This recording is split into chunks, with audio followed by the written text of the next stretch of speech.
il s'est mis à rire. Elle m'a dit, toujours la bouffe. Tu ne t'es pas regardé, tu ne ressembles à rien du tout. J'ai déposé mon CV partout ici, mais toujours des rejet. Et parfois, je doutais de mes compétences. C'est une grande forme de violence psychologique.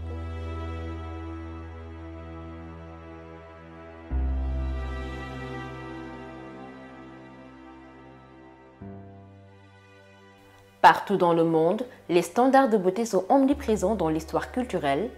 Le corps humain a toujours fait l'objet de critiques ou encadré par des normes de beauté. Le prisme de l'apparence conduirait-il au body shaming? C'est l'exemple de Assi Diop, 22 ans, et étudiante en journalisme. J'ai été victime de body shaming depuis le bas âge en fait. Parce que je suis une personne précoce. J'ai des gènes qui font que j'ai du poids. Le body shaming, un terme anglais qui se définit comme le fait d'humilier quelqu'un sur des critères physiques, surcharge pondérale, minceur, acné au visage, noirceur, tous différents au niveau de la morphologie, ce qui engendre des critiques incongrues et des préjugés. On est dans une société où on a classé les personnes en situation de handicap des personnes incapables. Donc parfois, tu viens parfois, on te dit c'est une personne en situation de handicap, il ne peut pas faire. Atteint de handicap physique à cause d'une mauvaise piqûre, ce jeune artiste photographe revient sur la cause de son état. Après un an de ma naissance, voilà, que je suis tombé malade, on m'a amené à l'hôpital. Et la piqûre n'a pas passé comme il fallait, et donc je marche comme ça maintenant. Un fait que l'on considère comme anodin mais qui participe au mal-être des concernés, victimes de colibé. Les personnes victimes de body shaming sont généralement rejetées par leur entourage. Des souvenirs de son enfance lui rappellent encore son expérience avec ce phénomène, des faits qui poursuivront la jeune fille jusqu'à l'école. Je me souviens qu'en primaire, quand les enfants jouaient entre eux, quand je venais, ils m'écartaient, ils me disaient « Toi, qu'est-ce que tu fais ici ?» Regarde, papa, oui ou fille. Ça m'a poursuivi jusqu'en classe de 4e. Je n'avais jamais redoublé de ma vie. J'ai dû reprendre cette classe à cause de ça. Je suis très nulle en anglais parce que quand j'étais en 6e, une fois je suis arrivée en retard. On avait l'anglais de 8h à 10h.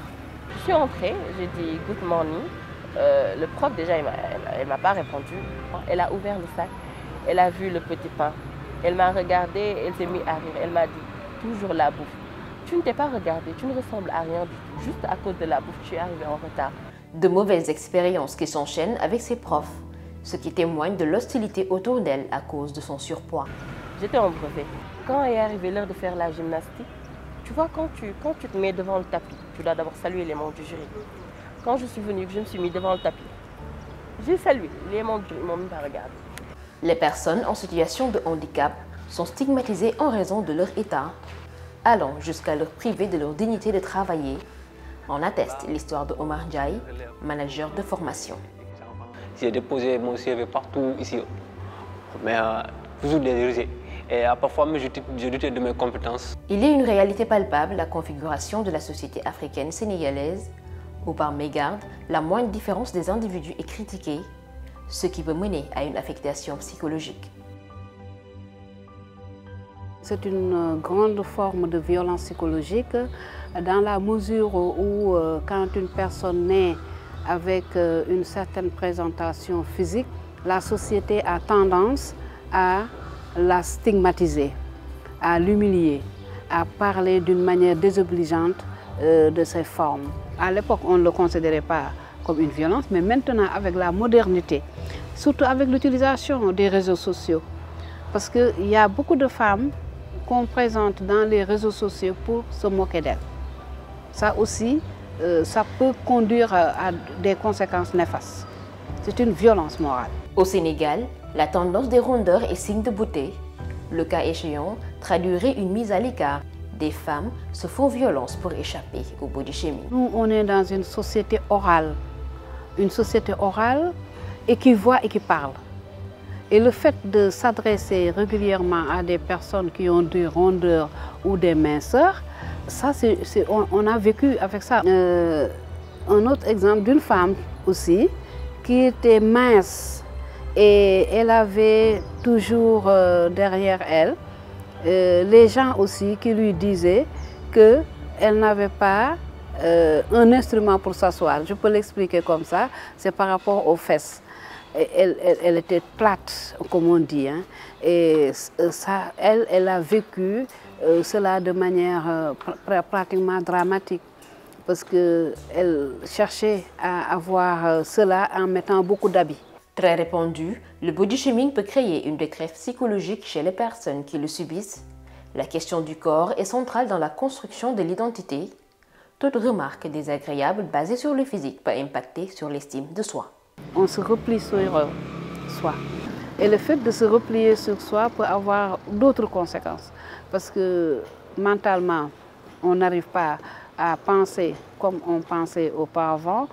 Ça peut te limiter, ça peut être un frein, un obstacle à ton épanouissement, un obstacle à ton développement psychique et mental. Pilules, sirop, huile, crème et suppositoires, tous les moyens sont bons pour se procurer des atouts de femme, un vrai problème de santé publique. Ma cousine est morte fin janvier à cause de comprimés et de sirop pour grossir. Elle en a pris pendant des mois pour préparer l'arrivée de son mari. Après son décès, le médecin nous a expliqué qu'elle était devenue diabétique à cause de ces produits. Elle voulait grossir coûte que coûte. D'autres, plus intransigeantes, font recours à la chirurgie pour correspondre aux dictats imposés par nos sociétés. Favorisé par les réseaux sociaux, le géant Instagram a fini par prendre la mesure de supprimer des filtres dont les effets peuvent s'apparenter à la chirurgie.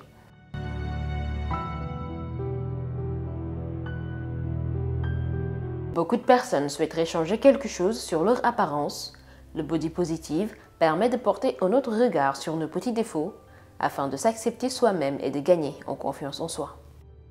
L'expression confiance en soi, ce n'est pas une confiance qu'on te donne, c'est une confiance que tu te donnes toi-même. C'est bien parfois de venir chez nous, les coachs, on va te coacher sur la confiance en soi et tout ça, mais tu peux amener le meilleur coach au monde et si tu ne crois pas en toi, même si on essaie de te booster et tout ça et que tu ailles chez toi et tu dis que bon, je ne peux pas le faire, tu ne pourras pas le faire. Déjà, il faut que tu puisses avoir un esprit positif, que tu te dis bon, voilà, donc je dois croire en moi. Si tu ne crois pas en toi, personne ne saura croire en toi. Avoir confiance en soi physiquement s'acquiert par la mise en place d'habitudes positives, par un travail de regain d'estime de soi.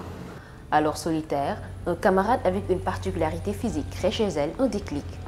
Aujourd'hui, a suivi bien sa rondeur et s'assume devant le public. Il avait une certaine déformation au visage. Mais ce qui me plaisait chez lui, c'est qu'il s'en fichait.